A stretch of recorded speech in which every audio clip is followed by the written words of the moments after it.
Menteri BUMN Erick Thohir mengungkapkan bahwa Indonesia kini mampu memproduksi bahan baku chip semikonduktor. Halo Sobat Nawikrama TV, China sedang mengguncang dominasi Amerika Serikat dalam industri chip dunia. Di tengah sanksi dan tekanan Barat, mereka justru memproduksi teknologi canggih yang mulai mengancam dominasi global. Tapi apa artinya ini bagi Indonesia? Apakah kita bisa memanfaatkan peluang ini untuk melompat lebih jauh dalam teknologi, atau malah terjebak dalam konflik kekuatan besar? Simak bagaimana perjuangan China membuka jalan bagi dominasi teknologi mereka, dan apa peluang serta risiko besar yang bisa dihadapi Indonesia jika memilih untuk masuk ke permainan ini. Chip atau semikonduktor adalah inti dari setiap perangkat elektronik modern, mulai dari ponsel hingga satelit. Kemajuan teknologi ini telah menjadi arena persaingan global, di mana kekuatan ekonomi besar berlomba mendominasi industri yang bernilai triliunan dolar.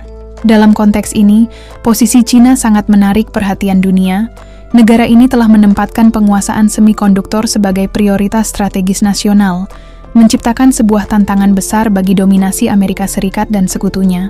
Semikonduktor, khususnya yang berukuran di bawah 5 nanometer, adalah teknologi yang mendukung kecerdasan buatan, 5G, dan komputasi canggih. Namun teknologi mutakhir untuk memproduksi chip tersebut masih didominasi oleh 3 negara utama, Amerika Serikat, Belanda, dan Jerman. Mesin litografi ekstrem ultraviolet, buatan perusahaan Belanda, ASML adalah teknologi kunci dalam proses ini. Ironisnya, meski China telah menginvestasikan miliaran dolar dalam penelitian dan pengembangan, mereka tetap tergantung pada teknologi dari negara-negara barat. Ketergantungan ini semakin diperburuk oleh larangan ekspor yang diterapkan melalui sanksi Amerika Serikat. Namun perjuangan China untuk mencapai kemandirian teknologi tidak pernah surut. Mereka terus berinovasi, meski dibatasi oleh embargo teknologi.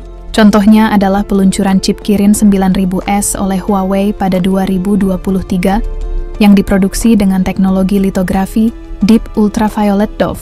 Meskipun teknologi ini dianggap usang oleh standar global, keberhasilannya menjadi simbol ketekunan China dalam menghadapi tekanan geopolitik. Atau mungkin yang di Freeport kemarin kita sudah mulai ada turunannya, ya. Ini salah satu smelter terbesar di dunia, ya. Tapi kadang-kadang kan kita bangganya, oh smelter terbesar di dunia, itu aja terus highlight ya gitu. Tapi bukan turunan detailnya. Sedangkan di Freeport itu yang menarik, menggelitik ya, itu sebenarnya ada bahan baku untuk selenium, untuk yang namanya chip, microchip. Nah ini kan polisinya juga kita mau seperti apa? Larangan ekspor teknologi EUV ke China tidak lepas dari kesepakatan internasional seperti Perjanjian Wassenaar tahun 1996 yang membatasi akses ke teknologi canggih demi alasan keamanan. Perjanjian ini mempersulit China mendapatkan mesin EUV, sehingga memaksa mereka mencari jalan alternatif untuk tetap bersaing. Strategi ini terlihat dari upaya China mengembangkan mesin litografi mereka sendiri, meskipun diperkirakan membutuhkan waktu lebih dari 1 dekade untuk mencapai level yang sama dengan teknologi ASML. Sementara itu, tekanan dari Amerika Serikat terhadap China semakin intensif. Sanksi tambahan terhadap Huawei setelah mereka berhasil memproduksi chip 7 nanometer menunjukkan bahwa Amerika Serikat tidak hanya mengkhawatirkan kemajuan teknologi China, tetapi juga potensi runtuhnya dominasi Barat dalam waktu dekat. Namun ketakutan terbesar negara-negara Barat bukan hanya pada kemandirian China dalam teknologi chip, tetapi juga pada kemungkinan mereka meniru teknologi yang ada dan memproduksi versi mereka sendiri dengan biaya lebih murah. Di tengah semua hambatan, China terus menunjukkan inovasi yang mengejutkan dunia. Pada Januari 2025, sebuah tim dari Institut Teknologi Harbin memperkenalkan teknologi baru bernama Laser Induced Discharge Plasma IDP, yang disebut-sebut sebagai alternatif lebih murah dan efisien dibandingkan teknologi LPP Laser Produce Plasma yang digunakan ASML. Ini menunjukkan bahwa meskipun tertinggal, China memiliki potensi untuk mengejar ketertinggalan dalam waktu yang lebih singkat dibandingkan prediksi awal. Inisiatif seperti Made in China 2025 dan kemitraan strategis antara perusahaan teknologi, China telah memperkuat posisi mereka dalam industri ini. SMIC, salah satu produsen chip terkemuka di China, telah menunjukkan kemajuan pesat dengan metode quadruple patterning, yang memungkinkan produksi chip 7 nanometer, prosesor terbaru mereka. High Silicon Kirin 9020, yang digunakan pada perangkat Huawei, adalah bukti konkret bahwa China tidak bergantung sepenuhnya pada Barat. Di tengah persaingan teknologi ini, Indonesia memiliki peluang besar untuk memanfaatkan momentum.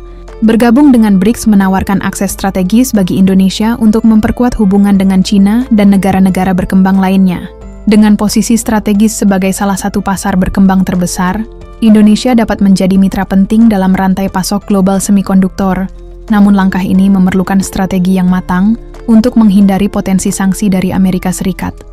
China, sebagai negara dengan teknologi yang berkembang pesat, dapat menjadi mitra utama Indonesia dalam membangun industri semikonduktor domestik. Melalui kerjasama yang erat, Indonesia dapat memperoleh transfer teknologi, investasi, dan pelatihan tenaga ahli untuk mengembangkan ekosistem teknologi lokal. Dengan dukungan dari negara seperti China, Indonesia dapat mempercepat modernisasi industrinya tanpa harus bergantung pada negara-negara barat yang cenderung membatasi alih teknologi strategis. Namun langkah ini bukan tanpa risiko. Amerika Serikat, dengan pengaruhnya yang kuat di kancah global, dapat melihat kedekatan Indonesia dengan China sebagai ancaman strategis. Sanksi ekonomi atau diplomatik mungkin menjadi alat tekanan yang akan digunakan untuk menggoyahkan posisi Indonesia. Oleh karena itu, Indonesia perlu memainkan peran diplomatik yang cerdas untuk menjaga keseimbangan hubungan dengan kedua kekuatan besar ini. Bagi Indonesia, perjuangan China dalam mendominasi chip dunia adalah pelajaran penting tentang ketekunan, inovasi, dan strategi jangka panjang. Di tengah transformasi teknologi global, Indonesia harus berani mengambil langkah besar untuk membangun industri teknologi yang mandiri. BRICS menawarkan platform yang ideal untuk memperluas akses pasar dan mendapatkan mitra strategis dalam pengembangan teknologi. Namun, kemandirian teknologi tidak akan tercapai tanpa investasi besar-besaran dalam penelitian dan pengembangan, pendidikan, dan infrastruktur. Indonesia harus memanfaatkan peluang ini untuk memperkuat posisinya di kancah global, bukan hanya sebagai pengguna teknologi, tetapi juga sebagai pemain utama dalam rantai pasok teknologi dunia. Langkah ini memerlukan visi yang jelas dan keberanian untuk mengambil risiko di tengah tekanan geopolitik yang semakin kompleks. Semua mata kini tertuju pada masa depan hubungan Indonesia dengan BRICS dan China di tengah persaingan global yang semakin sengit. Apakah Indonesia mampu mengambil peluang ini untuk menjadi bagian dari revolusi teknologi dunia? Sejarah akan mencatat langkah yang diambil hari ini sebagai penentu masa depan bangsa. Sobat Nawikrama TV, menurut Anda apakah Indonesia sebaiknya mendekat ke China untuk mendapatkan transfer teknologi atau tetap menjaga jarak demi menghindari tekanan dari Amerika Serikat? Tulis pendapat Anda di kolom komentar dan mari diskusikan dengan teman-teman kita semua. Terima kasih sudah menonton sampai selesai. Sampai jumpa dengan video dan informasi menarik lainnya.